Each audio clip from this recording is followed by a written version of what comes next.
حزب سیاسەکانی کوردستانی ئێران استراتژی ڕوون یان بەردەوامی سیاسەتی چاوەڕوانی سڵاوتان لەبێت و بەخێر بێن بە بەرنامەی ڕۆژەف.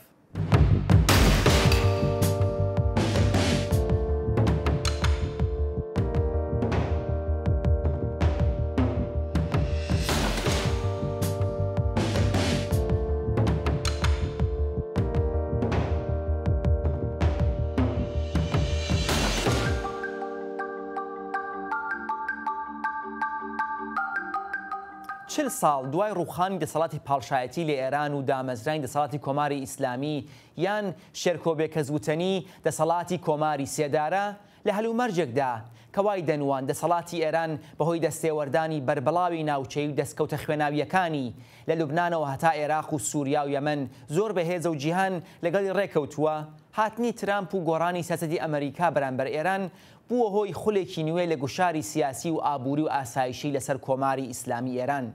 حزبەکانی کوردستانی چەند ئامادەن لەم هەلومەرجە نوێیە بۆ برەودان بەرنامەکان و گەشتن بە ئامانجەکانیان کەڵک وەربگرن. ئەم حزبانە لە هەلومەرجێکی ئاوادا دەبێت چ استراتژیەک پەیرەو بکەن و چەند دەتوانن لەسەر یارمەتی ئەو زلهێزانەی یارمەتیان کاتیە کەڵ وەربگرن. میوانەکانی بەرنامەی حوتەکە لە ڕێگای سکایپەوە لەگەڵمان دەبن. بریتین لە بەڕێزان خاتوو جوانە سنە لێکۆڵەری سیاسی و ئەندامی دیپلۆماسی کەژار و ئاگری ئیسماعیل نژاد ڕۆژنامەوان و کادری حزبی دموکراتی کوردستانی ئێران. بە خێرهاتنی هەردوومای بەرامە دەکەم و لەسەر ئێزنیان لەگەڵ خاتوو جوان دەست پێ دەکەین. خاتوو جوانە بەڕای بەڕێستان هەلومەرجی ئێستا کە دەیبینین لە نێوانی ئێران و ئەمریکا و ئەو گوشارانە کە بۆ ئێران دروست بووە چەند دەتوانێت بە قازانجی حزبە کوردیەکانی کوردستانی ئێران بێت و ئەوان چەند ئامادەن لەم هەلومەرجە بەو شێوازە کە چاوەڕوان دەکرێت کەڵک وەربگرن بۆ برەودان بە سیاسەتەکانیان و گەشتن بە ئامانجەکانیان. بەڵێ سەرەتا سڵاو ڕۆژی خۆم ئاراستەوە بینەران بەرنامەکەم هەر وەک خۆتانیشان باژەتان پێکرد ئێستا بەگشتی لە هەریمەکەدا و بەگشتی لە ئێراندا بارودۆخێک و قۆناغێکە هەیە بەڕاستی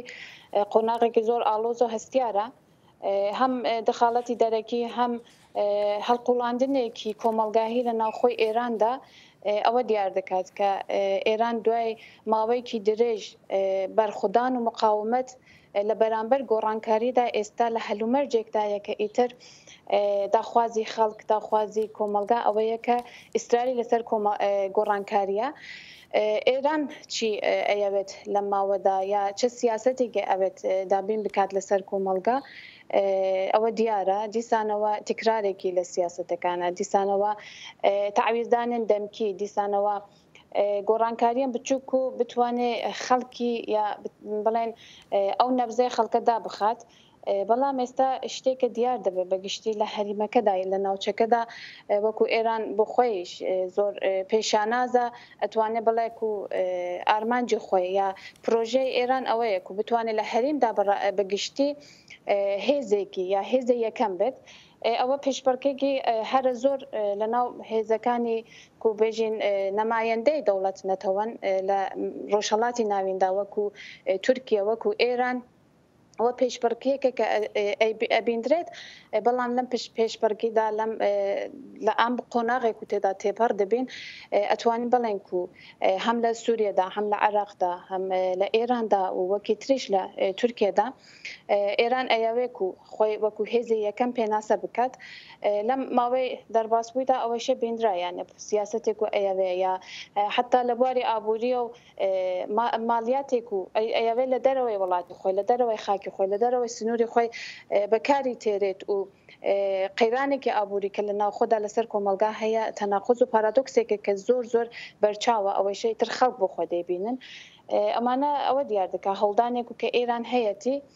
بۆ ئەوە کە وەکو هێزە یەکەم لە سووریەدا بە ناوی حیزبوڵڵا لە عێراق بە ناوی هەشتی شعبی لە هەر وڵاتێکی بە پۆزیسیۆنێکی جیاوازدا بتوانێت هەبوونی خوا مەوجودیەتی خۆی لە ڕۆژهەڵاتی ناویندا دیار بکات. بەڵام ئێستا قۆناغەکە زۆر جیاوازە یعنی ئەنگشتی ئشارەتێک و ئەیەوێت لەسەر ئێران بگەڕێتەوە یعنی هەموو کات سیاسەتی ئێران ئەوە بوو کە شەڕەکان لە دەرەوەی سنووری خۆی بەڕێوە ببات لە دەرەوەی مەرزی خۆی شەڕ بەڕێوە ببات و بە ئالۆزیک و لەناو کۆمەلگا ئەیەوەی دروستی بکاتەوە ئالۆزیانە کور بکات ئەتوانین ئاماژە بە زۆر بکەین بێکاری ئاعتیاد فحوش کوشتن ئێعدام دەستگیرکردن و زۆر شتی جیاواز و لەسەر کۆمەلگا فەرزی ئەکات ئەیەوێ بەو شێوازە کۆمەلگا و داخوازەکانی کۆمەلگا بێدەنگ بکات بەڵام ئێستا ئیتر گۆڕانکاریکی بنگەهین هەیە لەبەرکو ئیتر ئێران بەڕاستی بۆ سیاستە ناتوانێت بەردەوام بکات لەبەرکو خەڵک هوشیار بوونەسەوە لەبەرکو خەڵک ئازمون و تەجروبەیەکی شۆڕشی گەلانی بینی ئەو ئازمون و تەجروبە ئەتوانین بێژین گەلی ئێران و گەلی ڕۆژهەڵاتی کوردستان بە تایبەت لە ڕۆژاوای کوردستانە بینیان کە ئەگەر گەل بۆ خۆ بیاوێت گۆڕانکاری دروست بکات ئەگەر گەل بۆ خۆ بیاوێت خۆ بەڕێوە ببات مدیریەتی کۆمەلگا لە دەستی گەل بۆ خۆتا بێت ئەتوانێت یعنی هەنگاوی بۆ هەڵبگرێت زۆر چاکە خات و جوانە تا ئێستا بەڕێزت ئاماژەتدا بەو با بڵێن چالاکیە دەرەکیانە کە ئێران بوویەتی و ئەو گوشارانە کە دروست بووە بەڵام زیاتر تیشکی خستە سەر ئەوەی کە گەل لە ناو خۆدا چۆن چالاک بێ پرسیارەکە ئەوەیەکە کەواتە بەڕێزت وەک ئەندام دیپلۆماسی کەژاریش ینی لەو ڕوانگەشە وەک پرسیارەکە لەوێ هاتا پێ دوایەکە ئەساسەن حیزبە کوردستانەکانی ئێران دەتوانن و ئەخلاقن مجازن ئێستا یارمەتی لە دەسەڵاتە ناوچەیەکان و زلهێزەکان بگرن بۆ برەودان بە سیاستەکانیان لە ئێران یان نا بەردەوامی قسەکانم وەڵامی پرسیارەکەی ئەوەش بوو لەبەرەوە پێویستە بەڕاستی بنەمایکی شتێ هەیە بزانە بین کە چه سیاسەتێکی لە کۆمەلگادا هەیە و داخوازی گەلان چیە لەبەرکو حزبی سیاسیەکانیش پێناسەی ئێمە لە خۆمان ئەوەیە و ئێمە پێشەنگی ئەو گەلین یانە لەسەر داخوازی گەل ئەمانەوێ خەبات و شۆڕشێکی بکەین ئەگەر داخوازی گەل جیاواز بێت و حزبێکی بە شێوازێکی جیاواز بە سیاسەتێکی جیاواز بیاوێت لەبەر هەندێک داخوازی جیاوازی خۆی سیاستێک بەڕێوە ببە ئەو سیاستە ناکەوێتە خزمەتی کۆمەلگا لەبەرەوە ئەتوانین ئاماژە بەوە بکەین یانێ لە ماوەی دەرباز بوویشتا خەڵکەوەی دیار کردیانێ ئیتر نە هیوای بە هێزێکی دەرەکیوم دەخالەتێکی هێزی دەرەکی هەیە نەدیستان بە ئۆپۆزیسیۆنێکە هەیە لەبەرکو بەڕاستی بە هیوایەکی لەناو گەلاندا دەرکەوت هیوای گەل ئەوەیە داخوازی گەل ئەوەیە سیاستێکی دموکراتیک لەسەر بنەمای پاڵپشتی بە هێزی گەلان بتوانین بەڕێوە بچێت ئێستاش وەکو حیزبە سیاسیەکان و ئەگەر بمانەوە ئاماژە بە سیاستێک بکەین کە بیانەوێت لە ئێراندا و وەک حیزبە ڕۆژهەڵاتیەکان کە ئەمریکایش زۆر لەسەری سوورەکە بتوانێت بە پاڵپشتی ئەوان یا بە دەخالەتێک و ئەوێت لەلایەن ئەوانە بیکات ئەو دەخالەتی خۆیە یا ئەو دەستێوەردانی خۆیە قوڵتر بکاتەوە بەڵام بەڕاستی وەک سیاستێکە هەر حزبێکی بیاوێت بیکات ئەو سیاستە یا ئەو پرۆژەیە کە نەکەوێتە خزمەتی گەلدا نەکەوێتە خزمەتی پیداویستەکانی کۆمەلگات ئەوە بەرژەوەندیکە کە دنیای سەرمایه‌داری ئەتوانێت ئەمریکا بێت ئەتوانێت ئەوروپا بێت ئەتوانێت زۆر وڵاتێک و ئێستا دەیبینین یانێ دەستێوەردانی گشتی ڕۆژهەڵاتی ناوچەکان بۆ شێوازە بیاوێت کە چی داخوازەکانی گەلیش پێچەوانە بکاتەوە بۆ سیاستێک و حیزبەکان بیانەوە بیکەن لەو چوارچێوەدا ئەگەر بێت دەتوانین بژین سیاستێکی ڕاست و ڕادیکالترە زۆر سپاسانەکەم کاگاگری بەڕایەوە چی لەگەڵ ئەوەی کە مافتان هەیە ئاماژە بدەن بە هەندێک لەو با بڵێن ڕوانگەی خات و جوانە بەڕای بەڕێزت چی چەند حیزبە کوردستانەکانی ئێران ئێستا ئامادەن لەو هەلومەرجە نوێیە کە دروست بووە کەڵک وەربگن ئستراتیژیکی ڕوون هەیە بۆ کەم حیزبانە لەو چارەنووسەی کە ئێستا گرفتاری بوون و کاریگەری لەسەر کۆمەڵگەی کوردستانیش بووە خۆیان دەرباس بکەن ڕێز و سلااوم هەیە بۆ ئێوەی بەڕێز و هەروە بینەرانتان سەرەتا پێویستە شتێک ڕوون بکرێتەوە ئێمە لانی کەمی لە قۆناغێکی 3 ساڵەدا حیزبی دموکراتی کوردستانی ئێران بەڕوونی استراتێژیەکی خۆی ڕاگەیان لە چوارچێوەی بابەتێک بنەوی ڕاستاندا و ئەم ڕاستانە هاتنی ترامپ بۆ نێو دەسەڵات دەتوانێت کارتێکەری لەسەری ببێ بەڵام پەیوەندیەکی بە دۆخی دەرەکی ئێرانەوە نەبوو بەڵکو لە کاتێکدا ئەو ڕاستان ڕاگەیەنرا کە ئێران وا شیمانە دەکرات کە دەسەڵاتدارێتی ئێران لە ناوچەکەدا لەلایەن کۆمەڵگەی جیهانی بەگشتی و ئەمریکا بە تایبەتی قبول کراوە جا بۆیە ئەم دوو بابەتە دەبێت لە یەکتری جیاواز بکەین کە حیزبەکانی ڕۆژهەڵاتی کوردستان وەکو ئێستراتێژی خۆ ئێستراتێژیەکی ڕوونیان هەیە کە ئێستراتێژەکەشیان لە چوارچێوەی چەمکێک بە نێوی مافی دیاریکردنی چارەنووس بۆ نەتەوەی کورد لە ڕۆژهەڵاتی کوردستاندا هەر کامێکیان بە شێوەی خۆیان حەولیان داوە باسی لەسەر بکەن و ڕوونکردنەوە لەسەر بکەن کەمە بەس لەو مافی دیاریکردنی چارەنووسا چییە؟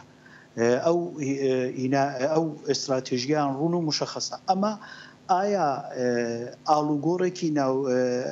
سیاسەتی نێودەوڵەتی ئەمریکا کە بۆتە هۆکاری ئەوەی کە زەختێک بکرێتە سەر ئێران کارتێکەری هەیە لەسەر ئێستراتێژی ئەو حیزبانە؟ هەم دەبێ بڵین هەم دەبێ بڵین نا. بەو معنایەی کە لەسەر ئامانجی حیزبەکان هیچ کارتێکەریەکی نییە. خب ئامانجی حیزبەکانی مافی دیاریکردنی چارەنووس بۆ نەتەوەی کووردە، بەڵام لەسەر گەیشتن بەو ئامانجە خۆ بڕوونە ئێران لە 40 ساڵی ڕابردوودا تەواوی دەسەڵات و ئیمکانات و تەواوی تواناییەکانی خۆی توانای ئابووری، توانای فەرەنگی، توانای دیپلۆماسی بەکارهێناوە بۆ داپۆلۆسینی شۆڕشی ڕۆژهەڵاتی کوردستان و وەکو دیومانە لە دادگایەکی معتەبەر بە ناوی میکۆنوسدا ئێران بە وەکو ڕژیمی تێرۆر ناسراوە، وەکو ڕژیمێک کە دەستی لە تێرۆری مخالفی خۆیدا هەبووە، کەوایە وەختێک ئەو دەسەڵاتە تێرۆریستە، ئەو دەسەڵاتەی کە هەموو هێزەکانی خۆی بۆ سەرکوتی نەتەوەیەک بەکاردێنێ، وەختێک تووشی کێشە دەبێت، تووشی قەیران دەبێت، معنای ئەوەیە دەتوانێت لاواز بێت و ئەو لاوازبوونەشی لە گەیشتن بە ئامانجەکان کارتێکەری دەبێت بەبێ گومان. پس ئەگەر وایە چه هەبوونی پەیوەندی نێودەوڵەتی و چه ئەم ئاڵوگۆڕ نێودەوڵەتیەی کە لە سیاسەتی ئەمریکا لە ڕۆژهەڵاتی ناوەڕاستدا بەرامبەر بە ئێران ساز بووە، بەو معنایەیە کە دەتوانێت تەئسیری مثبەتی ببێ لەسەر شۆڕشی ڕۆژهەڵاتی کوردستان لە گەیشتن بە ئامانج، نەک لە گۆڕینی ئامانجی شۆڕشی ڕۆژهەڵاتی کوردستان. کاک ئاگری، ئەوەی کە دەفەرمووی لە ئامانجەکان کاریگەر نابێت، بەڵام لەگەڵ خۆیدا لەگەڵ ئەوەی کە ئامانجەکان دەتوانێت وەک خۆی بمێنێتەوە، پرسیارەکە ئەوەیە کە من هێشتا وەڵام لێوە وەرنەگردووە. استراتیژیە دەبینن کام حیزبانە بیان بێت بە گشتی حیزبە کوردستانیەکان بە حیزبەکەی ئێوە و حیزبەکانی تریش بیان بێ بۆ ئەوە کە لەم هەلومەرجە نوێیە کەڵک وەربگرن. ئەگەر قبوڵمان کردوویەکە پامپەوە داوای هەڵبمانێکی نێونەتەوەی دەکات بۆ دژایەتی کۆماری ئیسلامی، ئەمریکاش دەڵێت چیتر ڕێگەنادە ئێران ئاوا چالاک بێ، ئەم حیزبانە چی دەتوانن بکەن بۆ لەم شرایەتە کەڵک وەربگرن بە شێوازێک ئەو شتێک کە هەندێک لە ڕەخنەگران پێیان دەڵێن ئەوانە لە خەوێکی با بڵێن لانیکەم 20 ساڵەدان لەو خەو بێنە دەرەوە؟ کاک شاید حیزبەکان ئێستراتێژیان هەیە، حیزبەکان چ پێش ترامپ و چ دوای ترامپ تەشکیلاتیان لە ناوخۆ کوردستانی ئێراندا هەیە، بە شێوەی هێزی چەکداری حزوریان لە ناوخۆی کوردستاندا هەبووە. حیزبەکان لە ماوەی 40 ساڵی ڕابردوو قۆناغی کەش خەباتی چەکداریان کردو، لە قۆناغەکانی تر هەم لە فۆرمی مبارزاتی سیاسی داویستویانە تأثیرگوزار بن، چەندە تأثیرگوزار بوونەوە بابەتێکی ترە، و هەم لە مدیریەتکردنی بحرانها و ئێترازاتێکی مەدەنی کە لە کوردستانی ئێراندا ساز بوو حەولیان داوە تأثیرگوزار. بەداخەوە پەیوەندێکە لەگەڵ کاک ئاگری چڕا خات و جوانە جەناب ئاماژە بۆ دەدەی کە ئەمریکا دێت کەڵک وەردەگرێت بۆ ئەو ئامانجانە کە بێ دەڵێن بۆ دەسەڵاتی سەرمایه‌داریە، بەڵام هەر لە ڕۆژئاوا کە بەرز ئاماژەت پێدا لە کۆتایی خۆیدا هێزەکانی ڕۆژئاوا ناچار بوون وەک با بڵین بەکردەوە یارمەتیان لە ئەمریکا گر بۆ تێکشکاندنی داعش و دروستکردنی ئەو خۆسەری دموکراتیکە کە بەرز ئاماژەی پێدەدەی. بۆچی ئەو یارمەتی وەرگردنە لە ئێران و ڕۆژهەڵاتدا لە کوردستانی ڕۆژهەڵاتدا بەڕای ئێوە مەشروع نییە؟ یانە دەمەوێت دیسانەوە ئاماژە بەوە بکەم، یانێ سیاسەتێکی و حیزبێکی بێوێت لەناو کۆمەلگایەکیدا بەڕێوە ببات، کۆمەلگایەکی لەسەر ئەو سیاسەتە لەسەر ئەساسی ئەو پرۆژە و سیاسەتێکی دموکراتیک بەڕێوە ببات، تەنانەت بە شێوازێکی شەڕ یا بەشێکی لەشکری یا بەشێکی دیپلۆماسی یا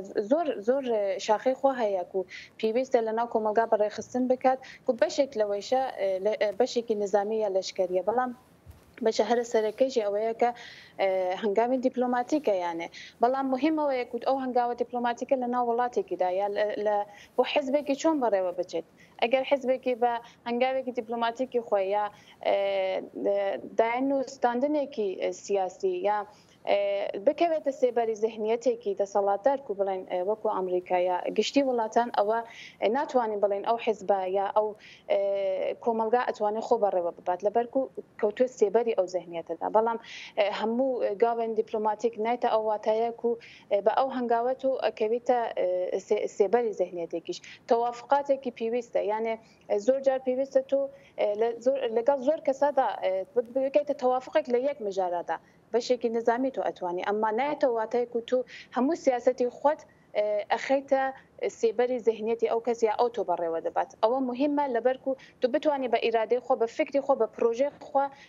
کۆمەلگا بەڕێوە ببیت ئەو شتێک و ئێستا لە ڕۆژاوا هەیە نە بە پرۆژە ئەمریکایە خۆڕێوەبەریە کۆمەلگا بە فکرێکی دموکراتیک بە سیاسەتێکی دموکراتیک نەفکری ئەمریکایە لەبەرکو بنەمای ذهنیەتی ئەمریکا ذهنیەتێکی سەرمایه‌دارە تایبەت دوای هاتنی ترامپ دیزاینی ڕۆژهەڵاتی ناوین بە ذهنیەتێکی بازرگانی و ئەوێ دیزاینێکی نو لە ڕۆژهەڵاتی ناویندا دروست بکات لە هەمان کاتدا لە سووریاداش بۆ شێوازە بە گشتی لە ئێرانداژێ ئێستا هەرە زۆر ئەیەوێت ئێمە ئەوەی شتێکێک زۆر شەفاف و زەلال بینیمان کە ئەگەر مقاومەتێک لە کوبانی لە شنگال لە ئەفرین و هەر وەکی تر بەردەوام ئەکات ئەوە دیار دەکات و خەڵک نایانەوێت لە بواری بەڕێوەبەری کۆمەلگا خۆ بخەنە بن سێبەری ئەو ذهنیەتە زۆر چاکە خات و جوانە هەر لێرەدا لەگەڵەوە ئەزمونونەکە لە ڕۆژاوا هەیە دیار مژاری باسەکەیمە ئەوە نییە بەڵام دیمان دواتر ئەمریکا بەهۆی ئەو با بڵێن بەرژەوەندە استراتیژیانێک هەیەی لەگەڵ تورکیا و تەنانەت لەگەڵ رووسیادا ئەماڵان پشتی کوردی بەردا ئەفرین دوای با بڵێن مقاومەتێک و بەرخۆدانێکی با بڵێن زۆر گرنگ بەهۆی ئەوە دەسەڵاتی بەرامبەر زۆر بەهێز بوو بەداخەوە داگیرکرا لایەنی تورکیاوە وەلەو لایەوە ئیسەر من بش باسی وای ناشین سەر باسی سووریا چون باسی ڕەمەکە ئێمە نییە پرسیارەوەی بەنسبەتی ئێران چی لە سووریا هێزێکی یەک هێز بوو یەک حزبی سەردەست بوو توانی و پێی وابوو پێویستە لەگەڵ ئەمریکا توانی یارمەتی وەربگرێ یارمەتی سلاحی وەرگر با بڵێن ڕاوێژکاری وەرگرت بۆ ئەوە برەو بدا بە پرۆژە سیاسەکەی خۆی و بەڵام بەهۆی ئەوە کە با بڵین نەهایەتەن بەرژەوەندی ئەو دەسەڵاتە زلهێزە لەگەڵ کووردا نەگونجایەوە ئەوە خەریکە پشتی کورد خاڵیەکە بە نسبەتی کوردستانی ڕۆژهەڵاتی ئێران ئەگەر ئێوە وەک حزبی سیاسی لەگەڵ ئەمریکا معاملە نەکەن چی ترتان هەیە بۆ ئەوە کە ئەو گۆڕانکاریە پێک بێنن بەڵێ وەک لە پرسیارەکەیشتانە لە وەڵامەکەی منیشدا یانێ ڕاستە بابەتەکە مژاری ڕۆژاوایە بەڵام وەک مۆدلێکی یا ئازمونێکی ئەمە لەسەری باس دەکەن کە ئەگەر دوو ڕۆژتر لە ئێراندا لە ڕۆژهەڵاتی کوردستانە بمانەوێت ئازمونێکی دیسانەوە بەڕێوە بچێت بتوانین لەو ئازمونانە کەڵک وەربگرین ئێستاش بۆ پرسیارەکەیەوە بەڕاستی ئێستا نەتەنانەت ئەمریکا کام وڵات و بیاوێت دەستێوەردانێکی بکات لە ئێراندا یا لە ڕۆژهەڵاتی کوردستاندا ئەگەر پرۆژێ ئەگەر پیلانی ئەگەر سیاسەتی بکەوێتە خزمەتی کۆمەلگا بکات و بە گشتی ئەو پرۆژەیەک یا ئەو داخوازی گەلان ببێت وەڵام دەرەوە ببێت ئێمەش توانین لەگەڵی بین یعنی کام سیاسەتی کی کام حزبیش حتا بۆ شێوازە بێت لە بنەمای سیاسەتێکی دموکراتیکدا بێت لە بنەمای ئەوە بێت و هەموو ڕەنگەکانی کۆمەلگا لە ناو خۆیدا بگرێت ئێمە وەکو پەژاک لەگەڵی داین و پرۆژه خۆشمان لەسەر ئەساسە یعنی پرۆژەیەک کە وەکو کۆمەلگایەکی دموکراتیک لەسەر بنەمایەکی سیاسەتێک دموکراتیک ئاماژەی پێ ئەکەین پرۆژەیەکە ئەمانەوێت لەناو کۆمەلگادا بەڕێوە بچێت وەکو کۆدار وەکو کێژار وەکو پەژاک لەسەر ئەو چوارچێوەیە کە بتوانین بەڕاستی ئێستا وەکو نەتەنانەت گەلی ڕۆژهەڵاتی کوردستان بە گشتی گەلانی ئێران لەبەر ئێستا کێشەیەکە لە ڕۆژهەڵاتی کوردستان هەیە تەنانەت بە مەرزی کوردستان و بە سنوور نیە هەموو گەلانی ئێرانی لەبەر خۆی گرتووە زۆر سپاس بۆیە ئەمە ئاماژەش بکەم ئەگەر سەرهەڵدانێکە بینیمان ماوەیەکی لە ڕۆژهەڵات بوو ماوەیەک تری لە ئەهواز بوو ماوەیەکی لە کازرون بوو هەرجار لە نەتەوەیەکی لە دەستی گەلێکیدا بوو ئەوە چی دیار دەکات و بەڕاستی داخوازەکانیش پەرەلەل پێکەوە بۆ یەک ئامانجە بۆیە ئێمە ناتوانین وەک حیزبەکانی کە ئەمانەوێت پێشەنگایەتی بکەین ئامانج و داخوازەکانی گەل پارچە بکەین تەنانەت داخوازەکانی گەلی کورد بەڕێوە ببین بۆیە سیاسەتێک بمانەوێت بەڕێوە ببین پێویستە یەک پارچەبوونێکی دیسانەوە لەناو گەلاندا بەڕێوە ببات و ئەوە توانین بژین کە بە ئارمانج خۆی دەکەین. زۆر چاکە خاتو جوانە دیارە ئەو هینەشەی ئەو ڕخنەش هەیە کە ئەو سیاستە وەڵام دەرناوێت بەهۆی ئەوە کە لە کۆتاییدا جیاوازی بەرژەوەندی گەلەکان یەک ناگرێتەوە ئەو حزبە سیاسیانیش ئامادەین بێکۆ هەوکاریەکان هەر ئەوە کە ئێستا ئێوە وەک حزبێکی سیاسی کوردستانی نەتانتوانیوە یان نانویستووە لەگەڵ حزبەکان چا لەگەڵتانە کار بکەن کاتێک ئەو کێشەمان هەیە دیارە باسکردن لە گەلەکانی تر ڕەنگە دژواریەکی زیاتر بێنێتە ئاراوە بەڵام کاک ئاگری دێمە لای جنابەت خاتو جوانە کاک ئاگری بەڕای بەڕێزت چی پێتان وایە کە ئالەم شەرایەتەدا لە حاڵێکدا ئێمە بە پێچەوانی ئەو ئەزمونێک کە خاتو جوانەدا لە ڕۆژاوادا چەندین حزبمان هەیە کە هەمویان ئەزمونیان هەیە سابقەیان هەیە خەباتیان کردووە شەهیدیان داوە و دژوارە یەک بگرن لە با بڵین لە بواری بیر و بۆچووندا و هەر ئێستش ئامادەنین لەگەڵ پەژاکە کەویش حزبێکە چالاک یەک بگرن چەند دەتوانن ئێوە چەند پێتان وایە کە ئەم حزبانە دەتوانن کەڵک وەربگرن لەم شەرایەتە چەند ئەگەری ئەوەی هەیە کە لە پلانێکی هاوبەشدا بتوانن با بڵین بەڵێنی ئەمریکا و ئاعتمادی ئەمریکا وەربگرن بۆ چالاکی سیاسی خۆیان بەداخەوە کاک ئاگری گوێی لە قسەکانی من نییە کاک ئاگری خاتو جوانە پرسیارەکە ئەوەیە لێرەدا ئێوە باسی با بڵین یەکگرتنی گەلان و ئەو مافانە دەکەن کە هەموو گەلانی ژێردەست لە ئێران هەیەە بەڵام ئێمە دەزانین کە بەپێی ئەو ئەدەبیاتە کە لە تۆڕکۆڵەتەکان دەیبینین جۆرێک دژایەتی جددیش لە بینی گەلاندا هەیە هەندێکن باوەڕیان بەوە هەیە کە کورد و فارس ناتوان بێکۆ بژین هەندی دژایەتی تند لە نێو تورک و کورددا هەیە لەگەڵ ئەوەش هەر ئێستا دەزانین بەرەیەکی کوردستانی ڕۆژهەڵاتێکی دروست دەبێ و 6 حزب تێدا بەشدارن بەڵام ئێوەی تێدانین ئێوە کە ناتوان لەگەڵ حزبەکان تر کارکەن یا ئەوان کاتوان لەگەڵ ئێوە کار بکەن چۆن دەتوانن قسەی با بڵین برایەتی گەلان بکەن و پرۆژێکی ئاوا گەورە بەڵێ لە وەڵامی و پرسیارەدا ئەتوانم بەڵێم کە نەکێ من ناتوانین لەگەڵ حیزبەکانی تری ڕۆژهەڵاتدا یەک بگرین یعنی ئەو ناوەندی هاوکاریک و دروست کرا هەر لە سەرەتاوە نە ئاگاهدارکردنێکی وەکو پەژاک نە بانگشتکردنێکی وەکو پەژاک نەهاتەکردن ئەوە هەنگاوی یەکەم بۆ شێوازە بوو بەڕاستی ئەگەر ئێمە بمانەوێ تەبادلێکی فکری وەکو حزب سیاسیەکان پێکەوە بکەین بمانەوێ بە فکری یەکەوە لە ئەنجامی کۆمبوونی فکرەکاندا بمانەوە پرۆژێک پێشکەشی کۆمەلگاکەین پێویستی باوە کە لە فکری یەکتریش لە پرۆژە یەکتریش بترسی نییە بۆیە وەکو پەژاک لە سەرەتای ئەم هەنگاوەدا هیچ ئاگادارێکی لەوە نەبوو و ئێستاش زۆر ئەگەر ئاگاداریش نەبین مشکلە نابێ لەبەرکو ئێمە وەکو پەژاک وەکو کەژار وەکو کۆدار بەڕاستی پرۆژە و پیلان و پرۆگرامێکە هەیە و لەسەر و بنەما لەسەر و فکر و فەلسەفە و ئیدۆلۆژیا بۆ خۆمان بتوانین پرۆژێکی پێشکەشی کۆمەلگا بکەین ئیتر ئەوە بڕیاری ئەوە کۆمەلگا ئێدات کە ئەتوانێت لەسەر ئەو بنەمادا خۆ بەڕێوە ببات یاننا ئەمما وەکو پرسیارەکەی ئێوەش یانێ ئەوە ڕاستیەکە ئەوە ڕێعالیتێکی مەیە یانێ بەداخەوە یانە ئەگەر لە ناوبەری حیزبەکاندا ئەو یەکگرتنە نییە بەڵام ئێستا ئیشتیسانەوە ئەتوانینەوە بڵێن یانێ ئەگەر پیلان پرۆژێکە هاوڕیان ئێمە لە ناوەندی هاوکاریدا لە وەکو 6 حزب پێشکەشی دەکەن ئەمە بێت ئەوەیش لێرەدا ئاماژە پێ بکەین بەڕاستی پیوان و پەرەنسیبێک کە کەسێک یا حزبێک بیاوێ بکەوێتە ئەو ناوەندە چییە تایبەتمەندی ئەگەر کوردبوونە پەژاکیش وەک حزبێک کووردە ئەگەر حزبێکە خزمەتی ڕۆژهەڵات بکە پەژاکیش خودی ئەو تایبەتمەندیە ئەگەر پیوان و پرەنسیب و ئەساسنامە بێ پەژاکیش هەیەی بەڵام پێویستە ئەوە لێرەدا پرسیار بکەن چه خصوصیات یا تایبەتمەندیەکی دەخوازێک و کەسێک بتوانێت لەو ناوەندەدا جێگەی خۆ بگرێت و پەژاک نیەتی بۆیە ناتە بانگشتکردن یانە زۆر مژار هەیە لێرەدا بەلکە نەکاتی ئەوە بێت زۆر چاکە کاگاگری ئەو پرسیارە کە ئێوە کاتێک کە حزب کوردستانەکان ناتوانن بە یەک دەنگ خۆیان پێناسە بکەن هەر ئێستش ئەو ژووری هاوبیریە کە دروست بوو کە بڕیار وایە وەک هەنگاوی یەکەم بۆ بەرێکی کوردستانی بێ پەژاک تێدا نییە لە حاڵێکدا بەرحاڵ پەژاک حزبی کوردستانی و چالاکی خۆی هەیە و دیارە لایەنگر و ئەندام و کادری خۆشی هەیە چۆن دەتوانن بەڕاستی ئاعتمادی ئەمریکا یا وڵاتانی تر یا ئۆپۆزیسیۆنی تر جەلب بکەن بۆ ئەوە کە ئێوە هێزێکی با بڵێن کوردستانین کە دەنگی گەلی کوردستان دەگوازنەوە لەم هەلومەرجەی ئێستادا لە ڕوانگەی منەوە یەکگرتن بە معنای ئەوە نییە کە تۆ هەر کەسێک کە پێی وابێ هێزێکی سیاسیە لە ڕۆژهەڵاتی کوردستان ئەو هێزا لەگەڵ خۆت بخەیت و ئامادەبی کاری لەگەڵ بکەیت بەڵکو لە ڕوانگەی منەوە ئەوەیە کە تۆ بتانی زۆرینەیەکی دەنگ لە دەوری خۆت کۆ بکەیتەوە و ئەم زۆرینەی دەنگە بتوانێت یەک هەڵوێست لە بەرابەر مەسەلەکانی ئێران لە ناوچەکەدا و کوردستاندا بریارێک بدات کە ئەم هەنگاوی کە لە چوارچێوەی هێزی لە چوارچێوەی ئەم شوڕای هاوکاریکردنی حیزبەکانی ڕۆژهەڵاتی کوردستان پێکەوە خەریکن 5 هێزی کوردستانی خەریکن کار دەکەن ئەم هەنگاوە نردراوە و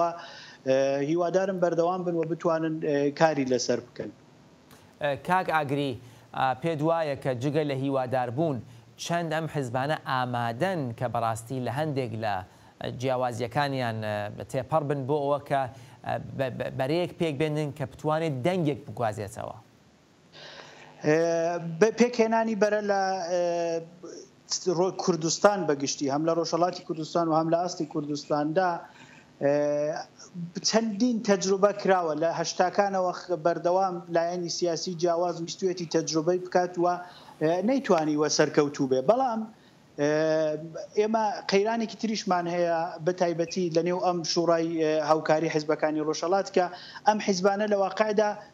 زۆربیان ئینشعابیان کردووە لە یەکتری. ئەمانە کۆسپە بربەستە بەڵام چاوەڕوان دەکرێت لە لایەنی سیاسی پەیوەندیداری کە ئەرکی دامەزرانی ئەو شوڕایی بەدەستەوە و پەرەپێدانی لەسەرشانە چاوەڕوان دەکرێت کە سیاسەتی لاوەکی هێندێک دڕدۆنگی و هێندێک داخوازی تاک حیزبی وەلا بنێ و زیاتر بەرەو سیاسەتی استراتێژی حیزبەکان بڕوات، چون سیاسەتی استراتێژی حیزبەکان دانیکەمی ئەم 5 حیزبە لە سیاسەتی استراتێژیدا هیچ قەیرانێکیان پێکەوە نییە، ینی کەوایە بێجگە لە هیواداربوون ئیمکانی ئەوەش هەیە کە بتوانێت ئەو شوڕایە پەرە بستێنێت و کاری و چالاکیەکی بەرفراوانتر و چەند ڕەهەندی تر بکات. کاک ئاگری و ئەگەر بکرێت زۆر بە کورتی چەند پێ وایە بۆ وەک ئەندامی حیزب دموکراتی کوردستانی ئێران حەزبەکەیەوە ئامادەیە و حەزی لەوە هەیە کە یارمەتی لە هەموو هێزێکی دەرەکی بگرێت بۆ ئەوە کە مافی گەلی کورد ئەو جۆرە کە دەیەوێت با بڵێن بەدەستی بێنە، ینی واتە مەسەلەن یارمەتی لە ئیسرائیل بگەێت لە عەرەبستان بگەێت لە ئەمریکا بگرێت. ئامادەی ئەو هەن پێتان وایە ئەسەنەوە مەشروعە؟ حزبی دموکرات من نوێنەری حزبی دموکراتی کوردستانی ئێران نیم، من فقط ئەندامی حزبی دموکراتی کوردستانی ئێرانم. بەڵام حزبی دموکراتی کوردستانی ئێران لە ماوەی لانیکەمی 50 ساڵی ڕابردووی خەباتی خۆیدا بە پێی پرەنسیپەکانی دموکراسی لەگەڵ هێندێک لایەنی سیاسی و هێندێک دەوڵەت پەیوەندی هەبووە و بە پێی هەمان پرەنسیپیش من بە مافی ئەو حیزبەی دەزانم کە لەگەڵ هەر وڵاتێکی تر پەیوەندی هەبێت. بەڵێ پەیوەندیگرتن لەگەڵ هەر وڵاتێک بە مەشروع دەزانم و پێشم وایە بەمەرجێک ئەم پەیوەندیە بە پێی پرەنسیپە گشتیەکانی دیپلۆماسی لە دنیادا بێت هیچ ئیرادێکی نییە و زۆر شتێکی باشە. زۆر سپاس. خات و جوانە تەنیا 30 سانیەمان ماوە، ئەگەر بکرێت جەنابەت بفەرمووی ئەگەر ئێستا لایەنێکی ئیسرائیلی عەرەبستانی یا ئەمریکایی داوا لە ئێوە بکا کە بێن دابنیشن لەگەڵی بۆ ئەوە کە لە ڕێی ئێوە بەرنامەیەک باتە بەرەوە لە ئێراندا و ئێوەش بە مافەکانی خۆتان بگەن وەک حیزبێکی سیاسی بۆ گەلەکەتان، ئێوە ئامادەن لەگەڵیان کار بکەن؟ ئەتوانمەوە ئاماژە پێ بکەم هیچ لایەنێکی یا هێزێکی دەرەکی ئێستا ئارمانجی ئەوەک و خزمەتی کۆمەلگای ئێران و ڕۆژهەڵاتی کوردستان بکات نییە و هەرە زۆر دیسانەوە بەرژەوەندی وڵاتان و هەژەمۆنی خۆی لەسەر وڵاتان بە تایبەت لە ڕۆژهەڵاتی ناوین و دیسانەوە ئێران و ڕۆژهەڵاتی کوردستان زۆرتر بکات، بۆیە ناتوانین ئێستا لە ئەو بارودۆخەدا بەڕاستی بڵێن و دخالەتی هێزێکی دەرەکێت توانێت خزمەتی کۆمەلگا بکات. هەر کام لەو هێزانە دەرەکیە وکو ئێوە ئاماژەتان پێکرد و حتا ئەو ناوەندێک و ئێستا ئاماژەی پێ بکەن وەکو حیزب سیاسیەکان کە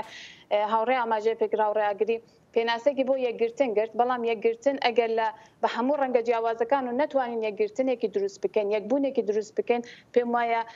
یەک لەو سیاسەتانیشە ناتوانێت بکەوێتە خزمەتی کۆمەلگا، ئەو کۆمەلگا کە ئێستا دەبینین ڕۆژ بە ڕۆژ لەناو قەیرانێک و